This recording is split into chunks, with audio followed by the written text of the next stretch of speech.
Okay yes everyone. तो मैं आपको आईयूपीएसी नोमेनक्लेचर की बात बता रही थी कि कैसे हम नेमिंग करेंगे। अल्केनामाइन की तरह से नेमिंग की जाएगी, अल्केनामाइन। ठीक है, अब जैसे फॉर एग्जांपल CH3NH2, इसके लिए कैसे लिखेंगे? कार्बन के लिए मिथ और उसके बाद एन मीथेन और उसके बाद अमाइन मिथेनामाइन। इसी तरीके से C2H5NH2 क्या हो जाएगा? इथेनामाइन। ऑल्दो जो ज्यादा पॉपुलर नेमिंग है वो कॉमन नेमिंग है इसकी, ठीक है, but you must know how to write the IUPAC nomenclature and how to write the IUPAC names also. तो अगर आपको कोई कॉमन नेम दिया हुआ है उससे आईयूपीएसी नेम लिखने के लिए बोला जा सकता है। So in this way the compounds are. अच्छा, ये तो सिंपल सिंपल से हो गए। अब जैसे अगर दिया हुआ है CH3 CHNH और CH3 और सेकेंडरी पोजीशन पे NH2 ग्रुप लगाया, अब इसको कैसे नाम कर, इसका नेम कैसे लिखोगे? इसमें नंबरिंग करेंगे, सिंपल 1 2 3। तो हम इसको कैसे लिखेंगे? इसको लिखेंगे प्रोप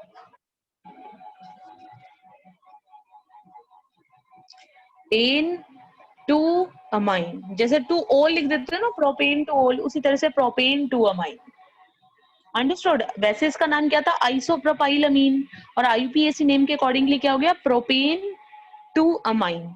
अगर ये होता simply CH3 CH2 CH2 NH2 तो ये हो जाता सिंपल प्रोपेन अमाइन।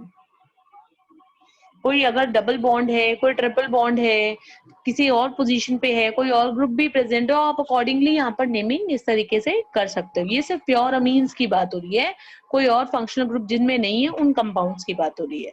अच्छा, एक चीज और भी बताती हूँ। अब ये तो हुआ आपका प्राइमरी अमीन के लिए। अगर सेकेंडरी अमीन का नाम लिखना है तो कैसे लिखेंगे? तो हम लिखेंगे एन अल्काइल, गैप के बाद अल्केनामाइन। और इसी तरह से टर्शरी का नाम कैसे लिखा जाएगा? N N di alkyl अल्केनामाइन।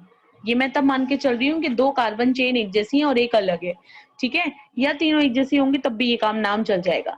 N alkyl alkanamine. देखो नेमिंग अब कैसे करते हैं। Let us try with some secondary and some tertiary cases. CH3 CH2NH और एक ग्रुप लगा देती हूँ मैं यहाँ CH3। अब देखो ये दोनों जो कार्बन चेन है वो डिफरेंट है, तो जो लॉन्गर कार्बन चेन है वो आपकी मेन चेन हो जाएगी, यानी उसको हम लिखेंगे अल्केनामाइन के जैसे।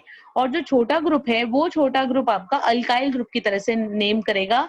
So the name goes like an methyl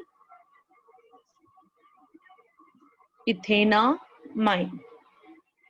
अगर ये दोनों कार्बन चेन सेम होती, जैसे CH3 CH2 whole twice NH ऐसे लिखा होता, तो अब इसका मतलब है नाइट्रोजन के ऊपर ये दो ग्रुप सेम लगे हुए हैं, तो हम कैसे नाम लिखेंगे? N ethyl ethanamine. एक कार्बन चेन आपकी अल्केनामाइन की तरह लिखनी है, दूसरी अल्काइल की तरह से लिखनी है। अगर टर्शरी में लिख रहे हो जैसे CH3 थ्राइस N, इसका मतलब हुआ नाइट्रोजन के ऊपर 3 CH3 ग्रुप अटैच्ड हैं, तो एक आपकी मेन चेन हो जाएगी। जैसे ये मेन चेन मान लो तीनों बराबर है तो कोई प्रॉब्लम ही नहीं है। N N di methyl methanamine. इसी तरीके से C2H5 होल थ्राइस N, इसको कैसे लिखोगे? इसका मतलब है नाइट्रोजन के ऊपर 3 C2H5 ग्रुप लगे हुए हैं, एक मेन कार्बन चेन हो गई, बाकी दोनों सब्स्टिट्यूएंट्स हो गए। तो N N di ethyl ethanamine. ये तो तब थे जब दोनों केसेस ऐसे थे जिनके अंदर कार्बन चेन सेम थी, ठीक है। अगर कार्बन चेन डिफरेंट हो, जैसे C2H5 NCH3 whole twice, total है कार्बन अभी भी नाइट्रोजन